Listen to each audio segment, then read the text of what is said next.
Prince Edward, formerly known as Prince Edward, has often been seen as one of the quietest members of the British royal family. Unlike some of his relatives who regularly appear in headlines, Edward has spent most of his life working in the background. For many years, he was not viewed as a major public figure, and even inside the royal family, he was often considered the least visible of Queen Elizabeth II's children. While his older siblings were constantly in the spotlight, Edward built a reputation as someone calm, careful, and less interested in attention. In recent years, however, something interesting has started to happen. Edward has been traveling to the United States more often for official royal duties. These visits have raised questions among royal watchers, especially because some of his trips appear to overlap with moments when Prince Harry is also active in America.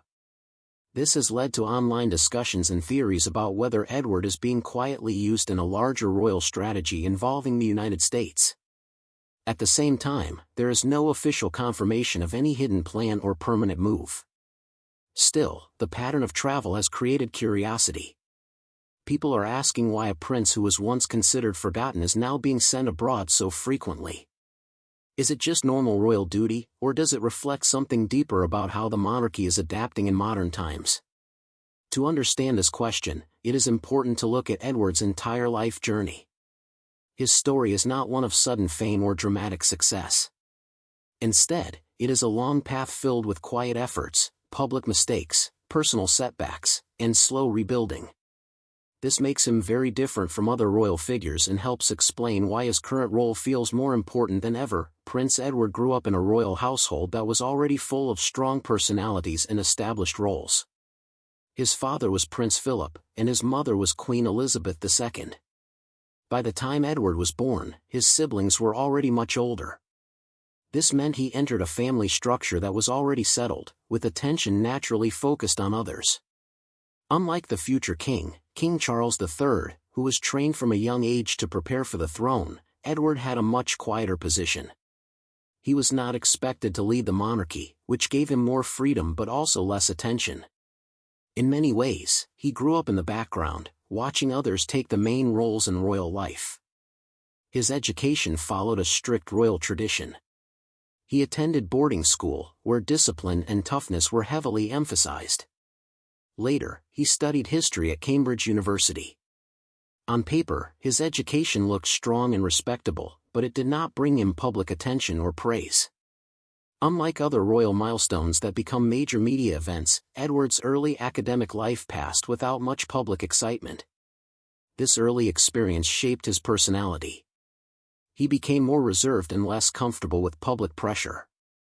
At the same time, being the quiet one in a famous family created a long-term challenge. While others were constantly discussed in newspapers and television, Edward often remained unnoticed. This pattern of being overlooked would follow him into adulthood and influence many of his later decisions. One of the most important early turning points in Edward's life was his attempt to join the military. Following the expectations of his father, Prince Philip, he entered training with the Royal Marines. The Marines are known for being one of the toughest military forces in the United Kingdom, and the training is extremely demanding both physically and mentally. At first, this step looked like a serious effort to follow royal tradition. Many members of the royal family have military backgrounds, and it is often seen as a sign of discipline and strength. However, Edward struggled with the intense pressure of the program. After a few months, he made the decision to leave the training early. This decision became a major public story. In royal life, leaving a military program is often seen as a failure of expectations. The press reacted strongly, and Edward was labeled as weak by some media outlets. This moment followed him for years, shaping how the public viewed him. Inside the family, reactions were mixed. Some reports suggested disappointment, especially from Prince Philip, while others indicated more private understanding. But regardless of personal opinions, the public image was already formed. Edward was now seen as the royal who quit, and that label stuck. This early setback created a long-lasting impact. Instead of building a strong military identity like some of his relatives, Edward entered adulthood carrying a reputation that made it harder for him to be taken seriously. This would later influence both his public image and his attempts to build a career outside royal life. After leaving the military path, Edward tried to find other ways to contribute to public life. However, one of his most famous and controversial moments came in 1987 with a charity television event called It's a Royal Knockout. The idea was to raise money through a light-hearted competition involving members of the royal family and celebrities. In practice, the event did not go as planned. The program showed royals participating in silly games and wearing unusual costumes, which many viewers felt damaged the dignity of the monarchy. Instead of being seen as fun, it was often described as awkward and embarrassing. The public reaction was strong. Millions watched the event, but many of them criticized it afterward. The press described it as one of the worst public relations mistakes in modern royal history. Even though the event raised money for charity, it also created lasting damage to Edward's reputation. During the aftermath, Edward also reacted emotionally in a press moment, which further increased media attention. His frustration was widely reported, adding to the idea that he struggled under public pressure. This period became another example of how his attempts at innovation often led to criticism instead of praise. As a result, Edward's public image became more complicated.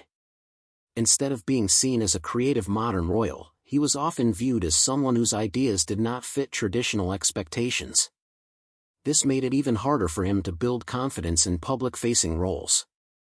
In the 1990s, Edward tried to build a career outside royal duties through a television company called Ardent Productions. The goal was to create documentaries and media content. He even used a more ordinary professional identity, trying to work under a less formal version of his royal name. At first, this move looked like a modern step. It suggested independence and ambition. However, the company struggled to achieve strong success.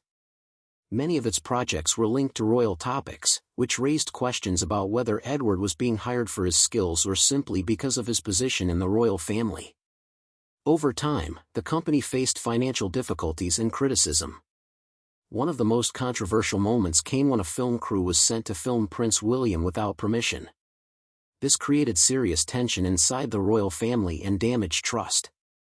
Eventually, Edward stepped away from the company, and it was later closed. The financial results were poor, and the venture became another example of a professional effort that did not succeed as planned. This period added another layer to Edward's public image. Instead of being seen as a successful businessman, he was viewed as someone whose career attempts often fell short. Combined with earlier setbacks, this reinforced the idea that he was not a strong public figure in traditional terms.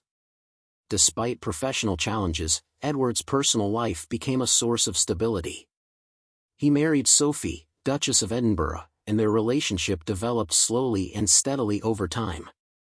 Unlike dramatic royal romances often seen in the media, their relationship grew in a quiet and private way.